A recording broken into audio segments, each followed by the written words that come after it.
আসসালামু আলাইকুম এভরিওয়ান। সুখের ঠিকানা গল্পের দ্বিতীয় পার্ট। আর আপনাদের জন্য একটা কথা, গল্প শুনতে জানলে সব গল্পই ভালো লাগে। তোমরা হয়তো ভাবতেছো এই গল্পটি ভালো না, তো গল্পটি শুনতে থাকো। আশা করি তোমাদের এই গল্পটি অনেক ভালো লাগবে। আর তোমরা তো জানোই আমি তোমাদের জন্য খারাপ কোনো গল্প আনি না। তো গল্পটি শুনতে থাকো, অনেক মজা পাবা। তো চলো বেশি কথা না কইয়া গল্প শুরু করা যাক। নুসরাত চলে যেতে নিলে ইমরান নুসরাতের ওড়না টেনে ধরে নুসরাতকে আটকায়। আমি বললাম, আমার মুখ মুছে দেবে কে? নুসরাত হা হয়ে যায়। আমি বললাম, মুখ এরকম না করে আমার মুখ মুছে দে তাড়াতাড়ি। নুসরাত বলল, পারবো না। আমাকে কি তোর বউ পাইছিস নাকি যে আমাকে দিয়ে তোর সব করাবি? আমি বললাম, বউ পাইছি নাকি পামু সেটা সামনে দেখতে পারবি। এখন কথা না বাড়িয়ে লক্ষ্মী মেয়ের মতো আমার মুখখানা মুছিয়ে দে। নুসরাত বলল, যদি মুছে না দিই? আমি বললাম, অনেক খারাপ কিছুই করতে পারি, হাতটা ভেঙে ফেলি। নুসরাত বলল, তুই সবসময় আমাকে ইমোশনাল ব্ল্যাকমেল করস, এটা ঠিক না। নুসরাত নিজের ওড়না দিয়ে ইমরানের মুখ মুছে দিতে লাগলো। খেয়াল করে ইমরান তার বুকের দিকে তাকিয়ে আছে। নুসরাত তাড়াতাড়ি মুখ মুছে উঠে দাঁড়ায়। নুসরাত বলল, তুই একটা লুচু পোলা। আমি বললাম, আমি কি করলাম? নুসরাত বলল, এভাবে তাকিয়েছিলি কেন? আমি বললাম, কোথায় তাকালাম? আমি তাকাবো না তো কি চোখ বন্ধ করে থাকবো? নুসরাত বলল, তুই একটা অসহ্য। নুসরাত হনহন করে হেঁটে রুম থেকে বের হতে নিলে কারোর সাথে ধাক্কা খায়। থালে থাকা সব ময়লা পানি পড়ে তার উপর। ও আল্লাহ রে, কোমরটা ভেঙে গেল। ইমরান কারো চিৎকার শুনে বাইরে বের হয়, দেখে চাচা নুসরাত দুজনে মেঝেতে পড়ে আছে। চাচার মাথা থেকে টপ টপ করে পানি পড়ছে। ইমরান চাচার এই অবস্থা দেখে হেসে দেয়। ইমরান চাচাকে ধরে উপরে উঠায়। নুসরাত বলল, সরি চাচা, আমি খেয়াল করিনি আপনি ভিতরে আসছেন। চাচা বলল, যা নুসরাত, তুই তোর কাজে যা। ইমরান চাচার দিকে তাকিয়ে হাসতেছে। চাচা, তোমার দারুণ দেখাচ্ছে এই ময়লা পানিতে। চাচা বলল, তাই না? চাচা হুট করে দুই হাত দিয়ে ইমরানকে জড়িয়ে ধরে যতটুকু ময়লা পানি ইমরানের গায়ে লাগানো যায় ততটাই লাগাচ্ছে। চাচার এরকম কাজ দেখে ইমরানের হাসি থেমে যায়। সে চাচার কাছ থেকে ছুটার জন্য জোড়াজড়ি করছে। চাচার কাজ শেষে চাচা ইমরানকে ছেড়ে দেয়। চাচা হেসে বলল, এবার চলো চাচা ভাতিজা, দুইজন মিলে গোসল করে আসি। ইমরান রেগে সোহাগী বেগম বলে এক চিৎকার দেয়। ইমরানের মুখে সোহাগী বেগমের নাম শুনে চাচা উধাও হয়ে যায়। বিকেলবেলা নুসরাত ইমরানের রুমে এসে দেখে ইমরান এখনো পড়ে পড়ে ঘুমাচ্ছে। নুসরাত বিছানার কাছে এসে ইমরানকে ডাক দেয়, ভাইয়া ওঠ, ওই ভাইয়া। ইমরানের কোনো সারা শব্দ নেই। এবার নুসরাত জোরে এক চিৎকার দেয়, ভাইয়া। ইমরান ধরপড়িয়ে উঠে বিছানা থেকে পড়ে যায়।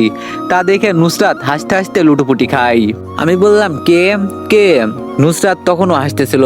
নুসরাতের হাসির শব্দে ইমরানের ঘুমের রেশ পুরোপুরি কেটে যায়। সে বুঝতে চাচ্ছে তার সাথে নুসরাত কি করলো। ইমরান নিচ থেকে উঠে নুসরাতের সামনে চলে আসে। এভাবে হঠাৎ করে ইমরান সামনে চলে আসায় নুসরাতের হাসি সাথে সাথে বন্ধ হয়ে যায়। সে কিছুটা পিছনে চলে আসে। আমি বললাম, তোর হাসিটা অনেক সুন্দর, কিন্তু এখন তোর হাসিটা আমার কাছে বাজে বাজে লাগছে। এভাবে চিৎকার করলি কেন বল? অনেক হচ্ছে সবচেয়ে বিশ্বস্ত বুকমেকার, যা পিএইচডি এবং সিরিয়া অ্যাপের অফিসিয়াল পার্টনার। এই অ্যাপসে আপনি cricket, football, tennis live match দেখতে এবং তাদের স্কোর ভবিষ্যৎবাণী করে সহজেই অর্থ উপার্জন করতে পারবেন। সেই সাথে বিএমডব্লিউ গাড়ি, আইফোন, ল্যাপটপ এবং আরও অনেক নগদ পুরস্কার জেতারও সুযোগ রয়েছে। এই অ্যাপটিতে আপনি class crystal, under and over 21 ইত্যাদি গেম খেলে সহজেই আয় করতে পারবেন। আপনি বিকাশ, নগদ, রকেট, ব্যাংক, ক্রিপ্টো, পেপাল এবং অন্যান্য সহজ পদ্ধতির মাধ্যমে সহজেই আপনার জেতা টাকা তুলতে পারবেন। এখানে আপনি 24 ঘন্টা 7 দিন গ্রাহক সহায়তা পাবেন। তাই এখনই গুগলে অনেক সার্চ করে প্রথম ওয়েবসাইটে গিয়ে রেজিস্ট্রেশন করুন। আর হ্যাঁ, রেজিস্ট্রেশনের সময় আমার প্রোমো কোড VOTO7 ব্যবহার করে প্রথমবার ডিপোজিটে 20,000 টাকা পর্যন্ত পান। নুসরাত বলল, তুই উঠতেছিলি না? আমি আর কি করতাম, তাই জোরে ডাক দিলাম। আমি বললাম, খুব বড় ভুল করে ফেলেছিস, এজন্য এখন তোকে শাস্তি পেতে হবে। ইমরান এক পা করে নুসরাতের দিকে এগিয়ে আসছে। নুসরাত ভয়ে এক ঢোক গিলে পিছনে হাঁটতে লাগলো। নুসরাত বলল, কিসের শাস্তি? আমি যাই। নুসরাত চলে যেতে নিলে ইমরান নুসরাতের হাত ধরে নুসরাতকে দেয়ালের সাথে চেপে ধরে নুসরাতের মুখের দিকে নিজের মুখ নিয়ে আসে। নুসরাত ভয় পেয়ে চোখ বন্ধ করে ফেলে। ইমরান কিছুক্ষণ নুসরাতের মুখের দিকে তাকিয়ে নুসরাতকে ছেড়ে দেয়। নুসরাত ছাড়া পাওয়া মাত্রই এক দৌড়ে পালালো। ইমরান হেসে নুসরাতের যাওয়ার দিকে তাকিয়ে থাকে। দিশা তার প্রয়োজনীয় কিছু জিনিসপত্র কিনতে শপিং মলে এসেছে। শপিং মলে দিহানকে দেখে দিশা হেসে ডাক দেয়, ও দিহান না। কারো মুখে নিজের নাম শুনে দিহান সেই দিকে তাকায়। তাকিয়ে দেখে দিশা। দিহান দিশার দিকে এগিয়ে আসে। দিহান বলল, এই মেয়ে, আমি তোমার ভাইয়ের বন্ধু, তোমার না যে নাম ধরে ডাকবে। আর দিহান না কি? হ্যাঁ। দিশা বলল, তো কি বলে ডাকবো আপনাকে? দিহান বলল, ভাইয়া বলে ডাকবা।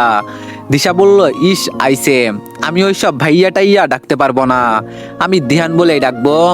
দিহান বলল, তুমি তো বড় বেয়াদব মেয়ে। দিশা তার হাতে থাকা শপিং ব্যাগগুলো দিহানের হাতে ধরিয়ে দেয়।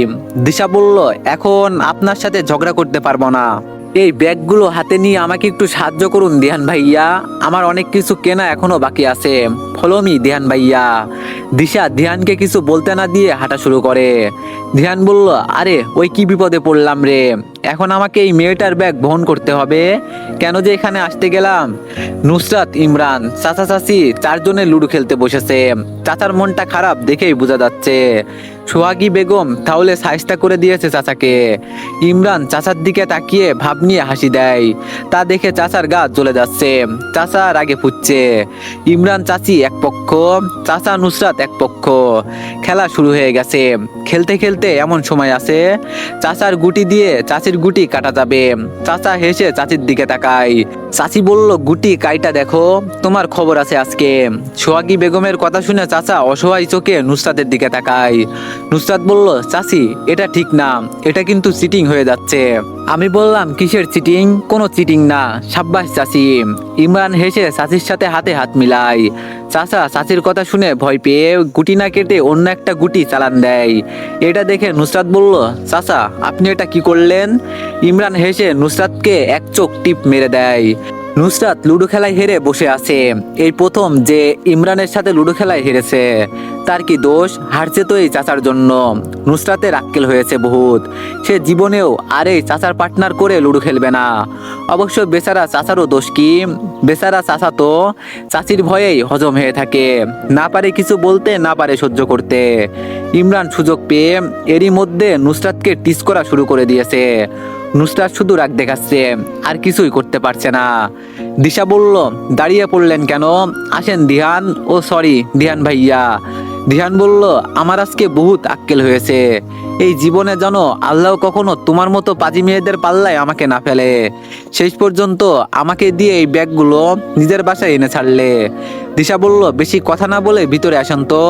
দিহান বলল, পাগল নাকি? ইমরান তোমার সাথে আমাকে দেখলে কি ভাববে?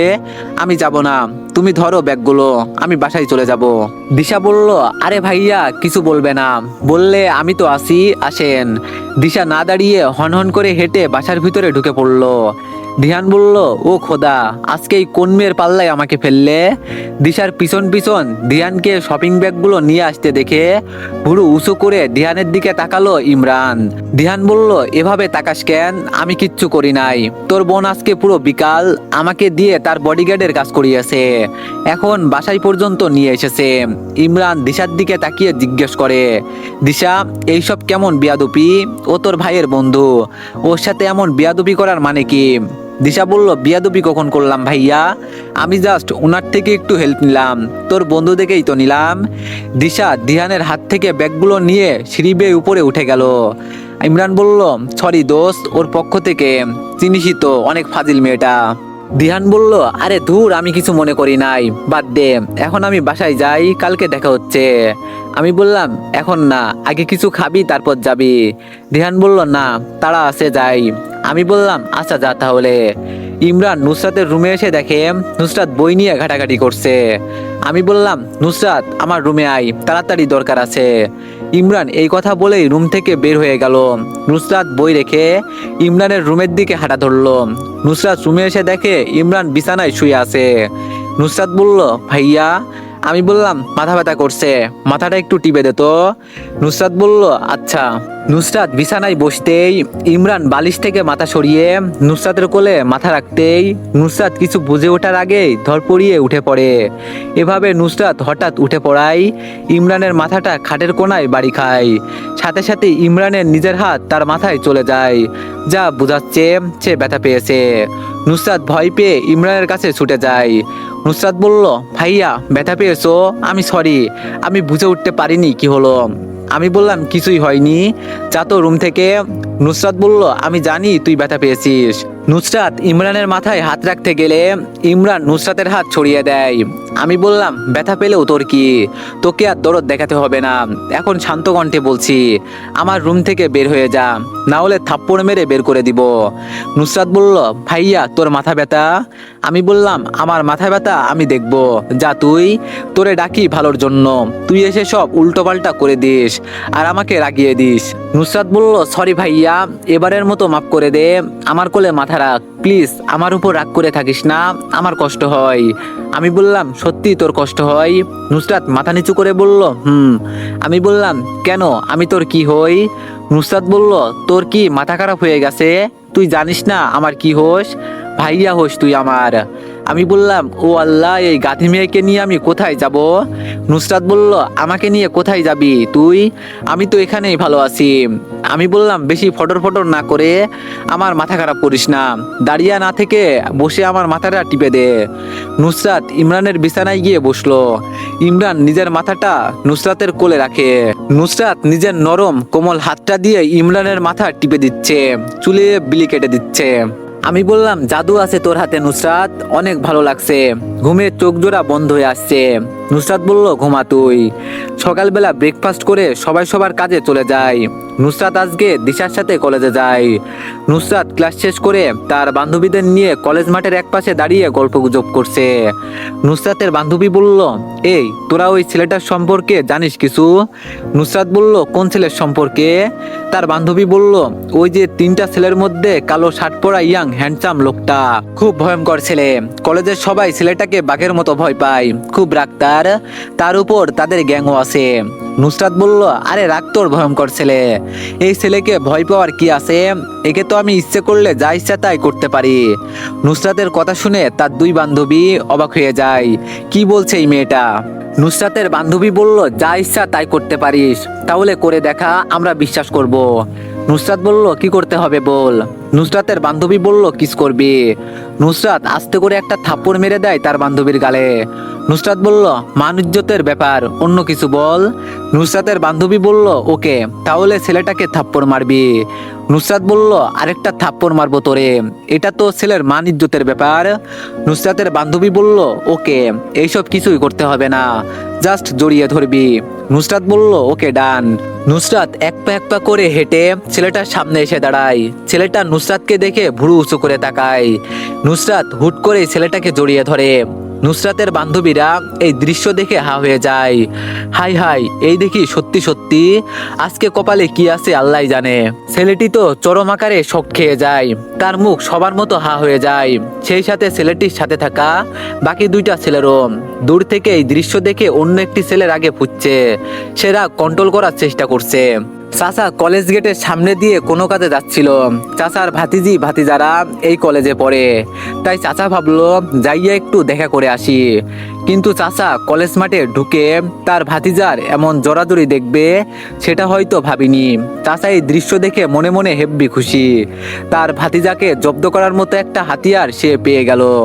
চাচা তার পকেট থেকে ফোনটা বের করে ভিডিও ক্যামেরা অন করে ভাতিজার দিকে এগিয়ে আসে। ইমরান এখনো হা হয়ে আছে। পরক্ষণে নিজেকে সামলে নিয়ে নুসরাতকে বুক থেকে উঠায়। আমি বললাম নুসরাত কিছু কি হয়েছে, কোনো সমস্যা? নুসরাত কিছু বলার আগেই একটা মেয়ে এসে ইমরানকে বলে ভাইয়া এই মেয়েটা কে, কোথা থেকে এসে আপনাকে জড়িয়ে ধরলো, ঠাস করে একটা থাপ্পড় মেরে দিতে পারেন না? মেয়েটির কথা শুনে নুসরাত রেগে ফায়ার, তার সম্পত্তি সে জড়িয়ে ধরবে নাকি চুমু খাবে? এই মেয়ে বলার কে? ইমরান জবাব দিবে, তার আগে হাত দেখিয়ে নুসরাত ইমরানকে থামিয়ে দেয়। নুসরাত বলল ওই আমি জড়িয়ে ধরি নাকি চুমু খাই, তুই বলার কে? তুই কে রে যে ওকে আমাকে থাপ্পড় দিতে বলিস? বেশি কথা বললে না এখন জড়িয়ে ধরে চুমুও খেয়ে নিব। নুসরাতের কথা শুনে ইমরান বড় ধরনের একটা বিষম খায়। ইমরান আজকে এইসব কি দেখছে? নুসরাত তাকে জড়িয়ে ধরছে, চুমু খাওয়ার হুমকিও দিচ্ছে। আজকে সে কোন নুসরাতকে দেখছে? নুসরাত পাগল টাগল হয়ে যায়নি তো? অন্যদিকে নুসরাতের বান্ধবী ফাতেমা ও নিশা একে অন্যের মুখে চাওয়াচাই করছে। ফাতেমা বলল কিরে এইসব কি হচ্ছেটা কি? এই মেয়ে তো রীতিমতো ঝগড়া শুরু করে দিয়েছে। নিশা বলল, ঘটনার উৎপত্তি যে এখান থেকে, যদি ওরা জানে আমাদের রেহাই নেই আজকে। নুসরাত আর মেয়েটা এখনো ঝগড়া করে চলেছে। আমি ধমক দিয়ে বললাম, ওই তোমরা দুজনে থামবে। নুসরাত মেয়েটা দুজনেই চুপ হয়ে গেল। নুসরাত বলল, ভাইয়া এই মেয়ে এরকম করছে কেন? তোকে জড়িয়ে ধরছি, ওর ফাটছে কেন? বল ওর সাথে তোর কি সম্পর্ক? আমি বললাম, আয়ান তুই এখনো দাঁড়িয়ে মজা না দেখে তোর ব্রেকআপ অলিকে নিয়ে এখান থেকে হুট। আয়ান আয়রার মানে মেয়েটির হাত চেপে ধরতে গেলে আয়রা বাধা দেয়। আয়রা বলল, ওই একদম আমার হাত ধরবে না, হাত ধরলে এক্ষুনি ব্রেকআপ করে ফেলবো। আয়ান বলল, ব্রেকআপ পরে করবা, আগে আসো তো। আয়ান আয়রার হাত টেনে ধরে নিয়ে যায়। দিহানও আর দাঁড়িয়ে থাকে না, চলে যায়। ইমরান এবার নুসরাতের দিকে তাকায়। ইমরান বলল, কি হয়েছে আজকে তোর, এরকম ব্যবহার করছিস কেন? নুসরাত বলল, তুই আগে বল এই মেয়েটা কে? তোকে জড়িয়ে ধরেছি বলে ও আমার সাথে এরকম করছে কেন? আমি বললাম, তুই আগে বল আমাকে জড়িয়ে ধরেছিস কেন? নুসরাত বলল, আমার ইচ্ছে করছিল তাই জড়িয়ে ধরছি। নুসরাত লজ্জার ভান করে 2 হাত দিয়ে মুখ ঢেকে ফেলে। আমি বললাম, নুসরাত তোর ব্যবহার আজকে আমার সুবিধার মনে হচ্ছে না, তোদের ব্যবহারও আজকে আমার কাছে সুবিধার মনে হচ্ছে না। নুসরাত ইমরান দুজনে তাকিয়ে দেখে চাচা দাঁড়িয়ে, কথাটি তাদের দিকে ছুড়ে দিল। নুসরাত চাচাকে দেখে ভয়ে এক ঢোক গিলল। নুসরাত বলল, চাচা আপনি? চাচা বলল, অনেকক্ষণ থেকে তোদের রং তামাশা দেখতেছি, আর পারতেছিলাম না, তাই এবার আমার খেল দেখাইতেই চলে এলাম। আমি বললাম, ও চাচা তোমার খেল তোমার কাছে রাখো, ওইসব দেখার সময় আমার নেই। চাচা বলল, ভাব নিও না ভাতিজা, মোবাইলে ভিডিও আছে। নুসরাত বলল, চাচা কিসের ভিডিও? চাচা বলল, মনে করেছিলাম অন্য কোনো মাইয়া ইমরানকে জড়িয়ে ধরছে, তাই মোবাইলে ভিডিও করলাম। এখন দেখি তুই, থাক কোনো সমস্যা হইব না, তোর চেহারার উপর ব্লার করে দিব, তোকে চিনা যাইব না। এই ইমরান আমাকে অনেক জ্বালান জ্বালাইছে, আজকে ওর বাগে পাইছি, আজকে আর ওকে ছাড়ছি না। আমি বললাম, চাচা আপনি ভিডিও করলেন? চাচা বলল, ইয়া ভাতিজা। এইদিকে আয়রা বলল, তোর সাথে ব্রেকআপ, আজকের পর থেকে আমার সাথে কোনো কথা বলবি না। আয়ান বলল, আরে জান সবকিছু শুনবা তো, তারপর না হয় তোমার আজাইরা ব্রেকআপ করিও। আয়রা বলল, কি আমি আজাইরা ব্রেকআপ করি? যা আজকে সত্যি সত্যি তোর সাথে ব্রেকআপ। আয়ান এবার হুট করে আয়রার কোমর চেপে ধরে আয়রাকে একদম নিজের সাথে মিশিয়ে নেয়। এমন হঠাৎ আক্রমণে আয়রা ভেবাচাকা খেয়ে যায়। আয়ান বলল, এই মেয়ে একদম চুপ, কিসের ব্রেকআপ? হ্যাঁ একদম মেরে ফেলবো, চিনো আমাকে? এই আয়ানের কাছ থেকে কোনো রেহাই নেই তোমার, বুঝলে? আয়রা ছুটার জন্য মুচড়ামুচড়ি করছে। আয়ান হুট করে আয়রার চুলের মুঠি চেপে ধরে আয়রার ঠোঁট জোড়া নিজের দখলে নিয়ে আসে। অন্যদিকে চাচা খুশি মনে কলেজের গেট দিয়ে বেরোচ্ছে, আজকে ভালোই সাজটা করছে তার ভাতিজাকে। এভাবে এই ভিডিও দিয়ে ভাতিজাকে শুধু সাজটাই করে যাবে। হঠাৎ করে পিছন থেকে কারো ধাক্কায় চাচা একটা মেয়ের উপর এসে পড়ে, ধপাস করে মাটিতে পড়ে যায়। চাচা মাটিতে, মেয়েটা চাচার উপরে। আমি বললাম, ও চাচা হোয়াট এ রোমান্টিক সিন। চাচা তাকিয়ে দেখে তার ভাতিজা মোবাইল নিয়ে ভিডিও করছে। চাচা তাড়াতাড়ি করে মাটি থেকে উঠে পড়ে। আমি বললাম, চাচা এই ভিডিও সোহাগী বেগম যদি দেখে? চাচা বলল, বুঝতে পারছি ভাতিজা, তোমাকে আর কিছু বলতে হবে না। চাচা নিজের মোবাইলটা হাতে নিয়ে মোবাইলের দিকে তাকিয়ে বলে, এই ভিডিও রেখে কি লাভ? দিহান ক্যান্টিনে বসে মোবাইল টিপতেছিল। দিশা এসে হুট করে তার পাশের চেয়ারে বসে পড়ে। দিশা বলল, হাই দিহান। দিহান জবাব দেয় না, এমনকি দিশার দিকেও তাকায় না। দিশা বলল, ওই দিহান সাহেব এত ভাব নিচ্ছেন কেন, আমার দিকে তাকাচ্ছেন না কেন? দিহান বলল, কিছু বলার থাকলে বলে যাও, না হয় ফটো। দিশা বলল, আপনার মোবাইল টিপা বন্ধ করুন, তারপর বলছি। দিহান মোবাইলটা টেবিলের উপর রেখে দেয়। দিশা বলল, আপনি এখানে একা কেন, আপনার বন্ধুরা কোথায়? দিহান বলল, ওরা কাজে আছে। দিশা বলল, কি কাজ আমার ভালোই জানা আছে, গার্লফ্রেন্ড নিয়ে ঘুরতেছে কোথাও। দিহান বলল, যেটাই হোক, গার্লফ্রেন্ড আছে ঘুরবে, তাতে তোমার কি? দিশা বলল, আমার কিছু হতে যাবে কেন, আপনার জন্য আমার মায়া হয়, আপনি টেনশন করবেন না, আপনার জন্য আমি গার্লফ্রেন্ডের ব্যবস্থা করে দিব। দিহান বলল, এই মেয়ে আমি কখন গার্লফ্রেন্ডের জন্য টেনশন করলাম, বেশি কথা বলো তুমি। দিশা বলল, আচ্ছা আমাকে আপনার কেমন লাগে, আমাকে আপনার পছন্দ হয়? দিশার এই কথা শোনা মাত্রই দিহান বিষম খেয়ে ওঠে। এই মেয়ে বলে কি, ডিরেক্টলি তাকে জিজ্ঞেস করছে। লজ্জা শরমের কোনো বালাই এই মেয়ের ভিতরে নাই দেখছি। দিশা বলল, বিষম খেলে চলবে না, বলেন না কেমন লাগে আমাকে আপনার। দিহান বলল, আমার কাজ আছে, আমি উঠি। দিশা বলল, ওই বলে যান।